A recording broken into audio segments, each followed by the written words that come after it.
Yet, of all the social institutions we are born into, directed by, and conditioned upon, there seems to be no system as taken for granted and misunderstood as the monetary system. Taking on nearly religious proportions, the established monetary institution exists as one of the most unquestioned forms of faith there is. How money is created, the policies by which it is governed, and how it truly affects society are unregistered interests of the great majority of the population.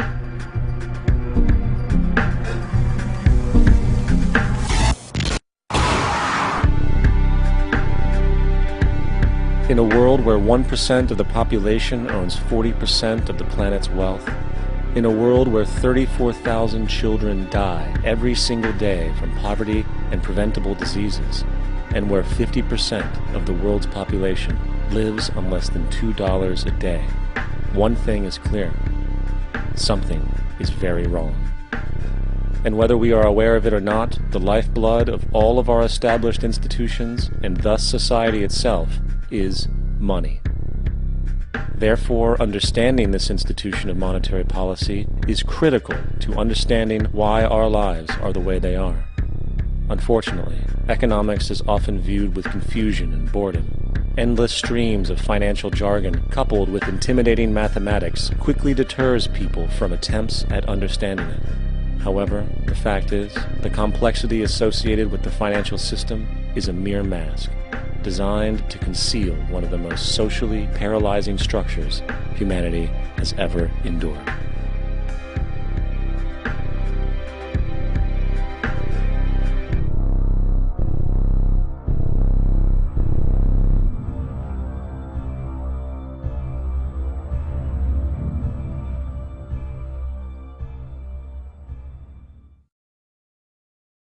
A number of years ago, the Central Bank of the United States, the Federal Reserve, produced a document entitled Modern Money Mechanics.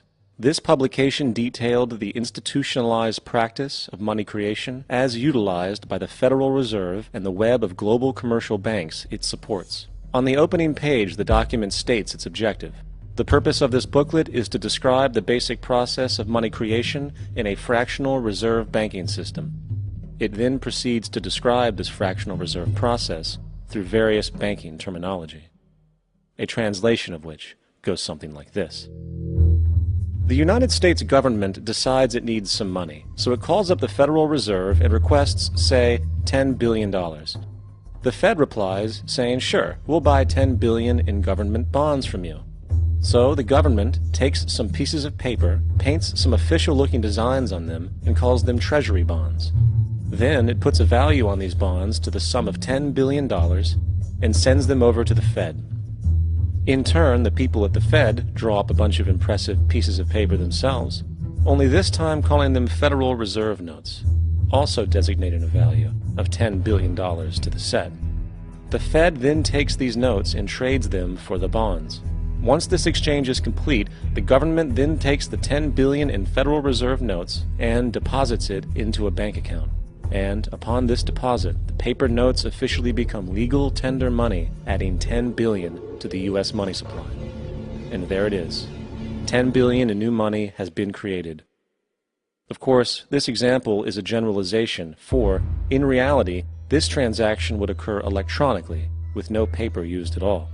In fact, only 3% of the U.S. money supply exists in physical currency. The other 97% essentially exists in computers alone. Now, government bonds are, by design, instruments of debt.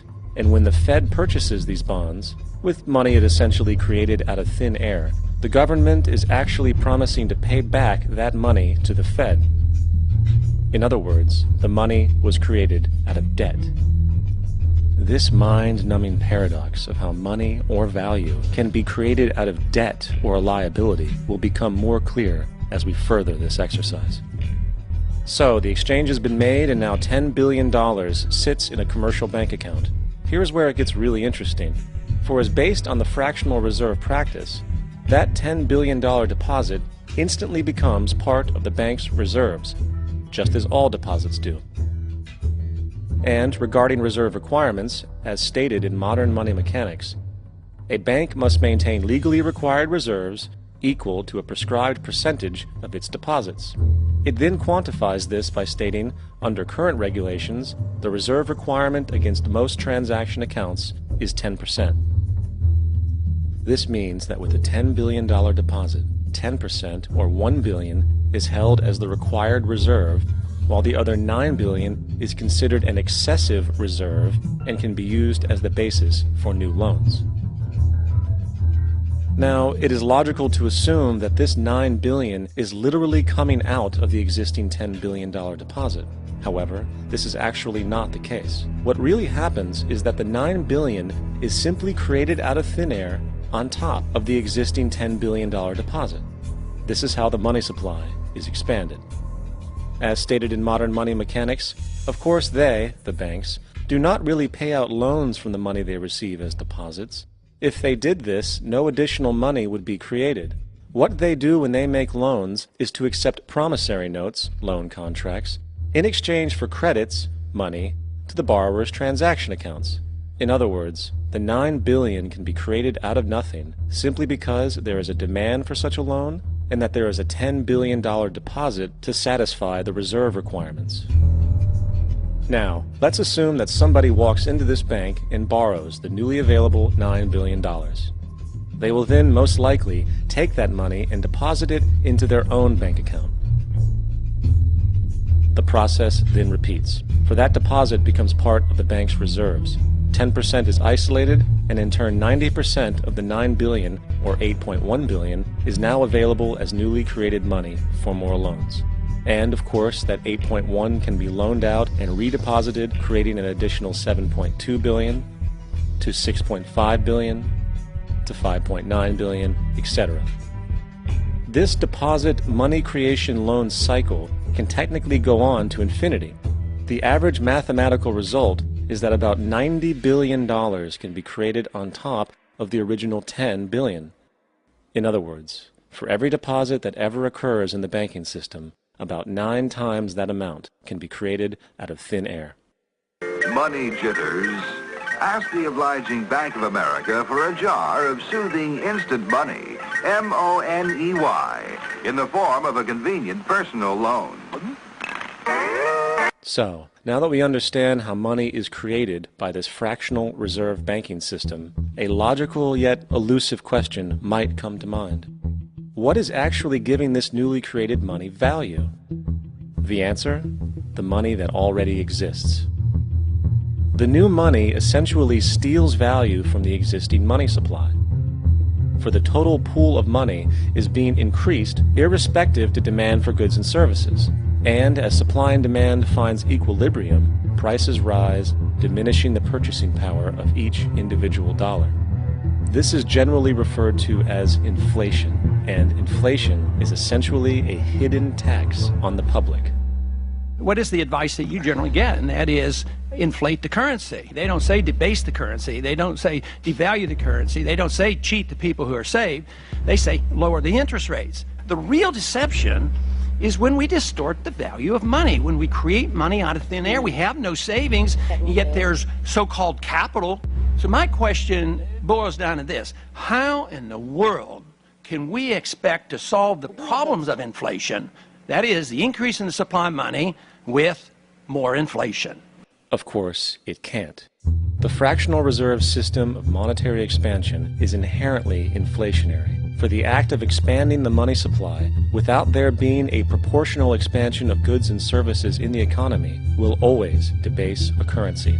In fact, a quick glance at the historical values of the US dollar versus the money supply reflects this point definitively, for the inverse relationship is obvious. $1 in 1913 required $21.60 in 2007 to match value. That is a 96% devaluation since the Federal Reserve came into existence. Now, if this reality of inherent and perpetual inflation seems absurd and economically self-defeating, hold that thought, for absurdity is an understatement in regard to how our financial system really operates. For in our financial system, money is debt. And debt is money. Here is a chart of the U.S. money supply from 1950 to 2006. Here is a chart of the U.S. national debt for the same period.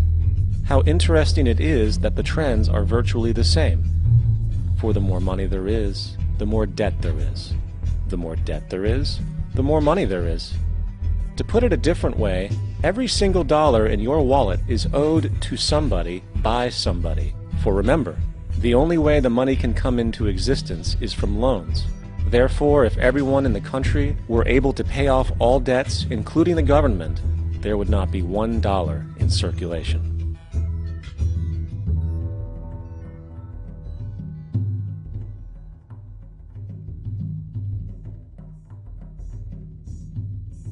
In fact, the last time in American history the national debt was completely paid off was in 1835 after President Andrew Jackson shut down the central bank that preceded the Federal Reserve.